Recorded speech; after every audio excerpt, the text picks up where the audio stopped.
నమస్తే సార్, మీ పేరు? సుబ్బారావు. ఏం పని చేస్తారు? టాపీ మేస్త్రి. ఎలా ఉంది ఇప్పుడు? తక్కువగా ఉంది కొద్దిగా. చంద్రబాబు గారి పరిపాలన ఎలా ఉంది? బాగుంది. ఇప్పుడు సూపర్ 6 పేరుతో పథకాలు అమలు చేస్తున్నారు. ఇప్పుడు 3 పథకాలు అనేవి అమలు చేశారు. అవన్నీ ప్రజల్లోకి అందుతున్నాయా మరి? అందుతున్నాయి, సక్సెస్ అయింది. ఇప్పుడు తల్లికి వందనం 13,000 రూపాయలు వేశారు. మరి ఇంట్లో ఎంతమందికి ఉంటే అంతమందికి అన్నారు. మరి అందుతున్నాయా మరి 13,000 రూపాయలు ఇంట్లో అంతమందికి? అందుతున్నాయి. ఇప్పుడు చూసుకుంటే దీపం పథకం కింద సంవత్సరానికి 3 గ్యాస్ బండ్లు ఫ్రీ ఇస్తున్నారు. మరి ఎలా ఉంది? ఎలా అందుతున్నాయి. ఇప్పుడు మీ టాపీ మేస్త్రులకు ఉచిత ఇసుక పాలసీ ఇవ్వడం వల్ల ఏంటి ఇల్లు కట్టుకోవడానికి తొందరగా పనులు పూర్తవుతున్నాయి? మరి పనులు అవుతున్నాయి కానీ కొద్దిగా వాండర్స్ ముందుకు రావట్లేదు ఈసారి. ఏంటి మరి? ఇప్పుడు గతంలో వాలంటీర్స్ ఉండేవారు, ఇప్పుడు ఎలా అనిపించింది? అప్పుడు ఉండేవారు, ఇప్పుడు సచివాలయం సిబ్బంది ఉన్నారు. సచివాలయం సిబ్బంది బాగా జరుగుతుంది. వాలంటీర్ ఉన్నా లేకపోయినా పర్వాలేదు. గతంలో రైస్ వ్యాన్లు ఉండేవి, ఇప్పుడేమో రైస్ వ్యాన్లు లేవు, తీస్తారు. ఏంటి మరి? ఇప్పుడేదో దుకాణాలకు వెళ్ళి చక్కగా తీసుకుంటున్నారు. అప్పుడు వాళ్ళు వచ్చినప్పుడే తీసుకోవాలి.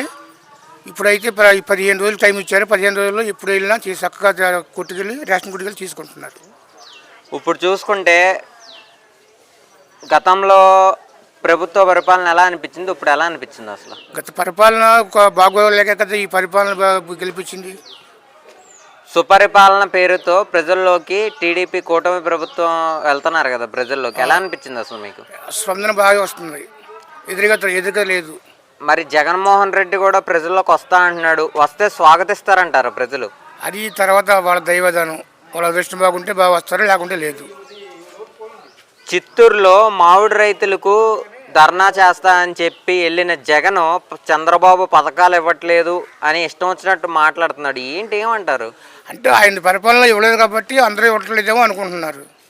ఈయన ఇస్తున్నాడు, ఆ ఇచ్చిన దానికి వాళ్ళకి కడుపు నొప్పి. మొన్న జగన్ కారు కింద పడి గంగయ్య అనే వ్యక్తి చనిపోయాడు కదా, ఇప్పుడు ఎలా అనిపించింది? ఇప్పుడు ఆ వ్యక్తిని ఇప్పుడు ఒక పరామర్శించడానికి వెళ్ళినప్పుడు పరామర్శలాగా కాకుండా ర్యాలీగా వెళ్ళి ఒక వ్యక్తిని చంపేశారు ఆ ప్రభుత్వం మనిషి. అవును, ఎవరైనా చచ్చిపోయినప్పుడు పరామర్శించడానికి ఒక్కరో ఇద్దరు వెళ్ళి పరామర్శించాలి. అంతేగాని ఇలాగ సైన్యాన్ని వేసుకుని ఊరి మీద పడిపోతే ఎలాగా? దానికి పోలీస్ కంట్రోల్ తీసుకోవాలి, పోలీసుతో మాట్లాడాలి, సెక్యూరిటీ తీసుకోవాలి. ఏమీ లేకుండా వెళ్ళిపోతే జనాలను అదుపు చేయలేము కదా. గతంలో లా అండ్ ఆర్డర్ ఇష్యూ ఎలా ఉంది, ఇప్పుడు ఎలా అనిపిస్తుంది? లా అండ్ ఇష్యూ బాగుంది ఇప్పుడు. అంటే ఇప్పుడు గతంలో ప్రభుత్వం ఉన్నప్పుడు ఇప్పుడు మీరు ఎంఆర్ఓ ఆఫీస్కి వెళ్ళినా పోలీస్ స్టేషన్కి వెళ్ళినా ఎలా స్పందన ఇచ్చేవారు? ఇప్పుడు ప్రస్తుతం పోలీస్ స్టేషన్కి వెళ్ళినా ఎంఆర్ఓ ఆఫీస్కి వెళ్ళినా స్పందన బాగా వస్తుంది. ఇప్పుడు చూసుకుంటే కనుక ఇప్పుడు సూపర్ 6 పేరుతో ఇప్పుడు త్వరలో ఆగస్టు 15న ఉచిత బస్సు పెడతా అంటున్నారు మహిళలకు. పెడితే బాగుంటుంది అంటారా, బాగోదు అంటారు? పెడితే బాగానే ఉంటుంది, వాళ్ళు ఇచ్చిన హామీ నెరవేరుద్ది. ఇప్పుడు బాబు గారు 20 లక్షల ఉద్యోగాలు ఇస్తా అంటున్నారు, మరి ఇస్తారంటారా నిజంగా? ప్రస్తుతానికి ఉద్యోగాలు లేవు, ఇస్తామని అంటున్నారు, వస్తే ఇస్తారు.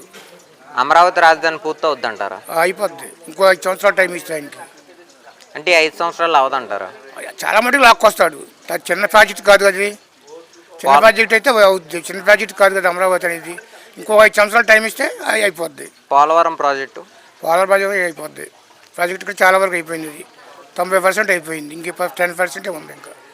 అసలు గత ప్రభుత్వంలో కానీ ఈ ప్రభుత్వం కానీ ఎలా ఉంటున్నారు, ఎలా అనిపించింది అసలు మీకు? అసలు ఇప్పుడు ఇప్పటికి రోడ్లు కానీ డ్రైనేజీ వ్యవస్థ కానీ అనకూడదు కానీ రాక్షస పాలనలోంచి బయటకు వచ్చినట్టు ఉంది.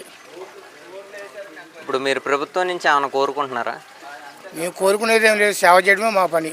ఇప్పుడు గతంలో పెన్షన్లు కనుక చూసుకుంటే 3,000 రూపాయలని 4 విడతలు పెంచారు కదా, అది ఎలా అనిపించింది? తెలుగుదేశం హయాంలో ఒక్కసారి 4,000 ఇచ్చారు.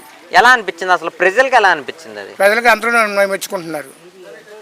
ఆయన 250 పెంచాడు, ఈయన ఒక్కడే 4,000 రూపాయలు ఇవ్వగానే ప్రజల్లోకి ఈయనకే బాగా చెప్పుకుంటున్నారు. మీ ఎమ్మెల్యే గారి పేరు? బడ్డీ సంటి గారు.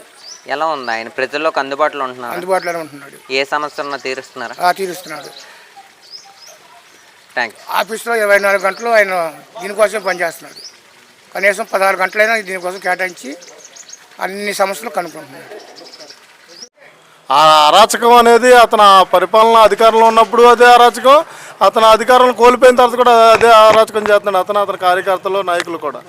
ఇప్పుడు మనం చూసుకుంటే మీరు అన్నట్టే నిన్న చిత్తూరులో మామిడికాయ రైతుల వద్దకు వెళ్ళిన జగన్ చంద్రబాబు నాయుడు గాడిదలు కాస్తున్నాడు, ఇంట్లో కూర్చుని పరిపాలన చేయట్లేదు, పథకాలు అందేయట్లేదు, ఇందులో సంవత్సర పరిపాలనలోనే వ్యతిరేకత వచ్చిందని అంటున్నాడు. ఏమంటారు మీరు అసలు? చంద్రబాబు నాయుడు గారు అనే వ్యక్తి ప్రపంచ మేధావుల్లో 7వ స్థానంలో ఉన్నటువంటి వ్యక్తి. పాలన అనేది ఎలా చేయాలనేది ప్రపంచం అంతా కూడా చంద్రబాబు గారిని చూసి నేర్చుకున్న సందర్భాలు ఉన్నాయి, చేసిన సందర్భాలు. ఈ వ్యక్తి జగన్మోహన్ రెడ్డి అనే వ్యక్తి గాడిదలు కాయబట్టి, అదే ఇంట్లో దాక్కోబట్టే, అలాగే పరదాల చాటును దాక్కొని తిరగబట్టి అతను 11 సీట్లకి ప్రజలు కూర్చోబెట్టడం జరిగింది.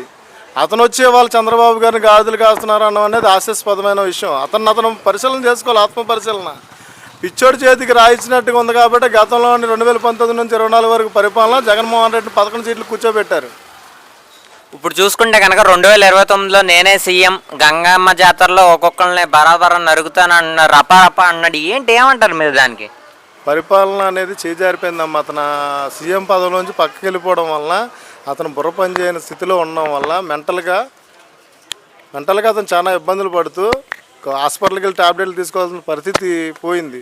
ప్రజెంట్ అందుకే ఏం చేయాలో తెలియక ఒక మాజీ ముఖ్యమంత్రిని అనే అవగాహన కూడా కోల్పోయి అతను ప్రస్తుతం జనాలను నరికేవాడికి ఎవడన్నా పదవులు ఇస్తాడా? జనాలను చంపేవాడికి ఎవడన్నా ముఖ్యమంత్రి పీఠం అంటగడతారా?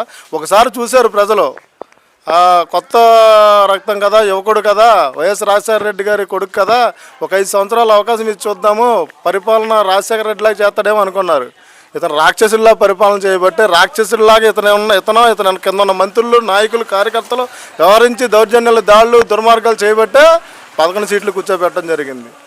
ఇప్పుడు చూసుకుంటే సార్, చంద్రబాబు నాయుడు గారు సూపర్ 6 పేరుతో పథకాలు అమలు చేస్తున్నారు. ఇప్పుడు ప్రస్తుతం 3 పథకాలు అమలు చేయడం జరిగింది. మరి 3 పథకాలు ప్రజలందరికీ అందుతున్నాయి అంటారా? ఖచ్చితంగా అమ్మా, 100% అందుతున్నాయి.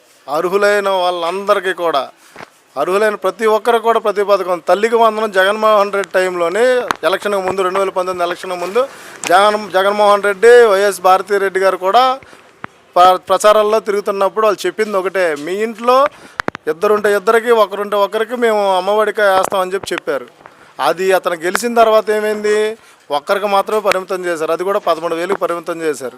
అలా రాను కరెంట్ ఛార్జీలని, కార్లు ఉన్నాయని, అది ఇది వంకలు చెప్పి ఆ వేయడం కూడా, డబ్బులు కూడా తగ్గించేయడం జరిగింది. కొన్ని అయితే తీసేయడం కూడా జరిగింది, అమ్మఒడికి అందవలసిన వాళ్ళకి ఇవ్వకుండా. ఇప్పుడు చంద్రబాబు గారు ప్రభుత్వం, కూటమి ప్రభుత్వం వచ్చిన తర్వాత చంద్రబాబు గారు, పవన్ కళ్యాణ్ గారు, లోకేష్ గారు కలిసి ప్రతిదీ కూడా క్షుణ్ణంగా పరిశీలించి, ఇంట్లో ఇద్దరుంటే ఇద్దరు, ముగ్గురుంటే ముగ్గురు చదువుకున్న వ్యక్తులు, నలుగురుంటే నలుగురు పిల్లలకు కూడా అమ్మఒడి అనేది అందజేయడం జరుగుతుంది. 2,000 రూపాయలు అనేది స్కూళ్ళు యొక్క డెవలప్మెంట్కి తీయడం జరుగుతుంది.